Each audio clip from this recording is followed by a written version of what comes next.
ప్రచారంలో భాగంగా ఈరోజు ఇక్కడికి రావడం జరిగింది. అయితే మీరు అందరూ గమనించాలి, మొన్న ఎన్నికల్లో ఏం జరిగింది అనే విషయం మనకందరికీ కూడా తెలుసు. మనము అతి తక్కువ ఓట్లతోని మనం ఓటమికి గురైనాం. మరి దానికి కారణం కూడా మీకు అందరికీ తెలుసు.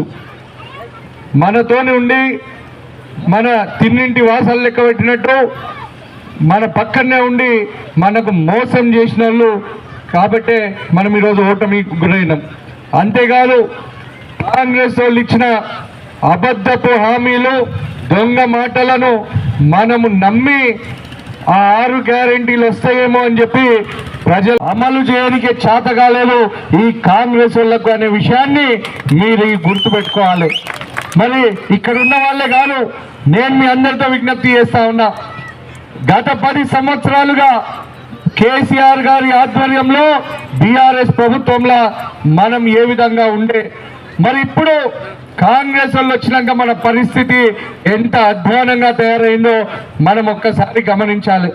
మరి గతంలో గత 10 సంవత్సరాలుగా మనకు అట్లా పోకుండా మనం ఇదే విధంగా బ్రహ్మాండంగా ఉండాలి. అన్ని పథకాలు తూచా తప్పకుండా, సంక్షేమ పథకాలు కావచ్చు, అభివృద్ధి కావచ్చు, మనకు జరగాలంటే అది కేవలం బీఆర్ఎస్ ప్రభుత్వంతోనే సాధ్యమవుతుంది, కేసీఆర్ గారితోనే సాధ్యమవుతుంది. కరెంటు 10 ఏళ్ల నుంచి కేసీఆర్ ఎట్లిచ్చిండు, ఈ కాంగ్రెస్ రేవంత్ రెడ్డి ఎందుకు ఇయ్యలేకపోతున్నాడో మీరు ఒక్కసారి గమనించాలి. అందరూ ఒక్కసారి చేతులు పైకి లేపి జై తెలంగాణ, కేసీఆర్ గారి నాయకత్వం.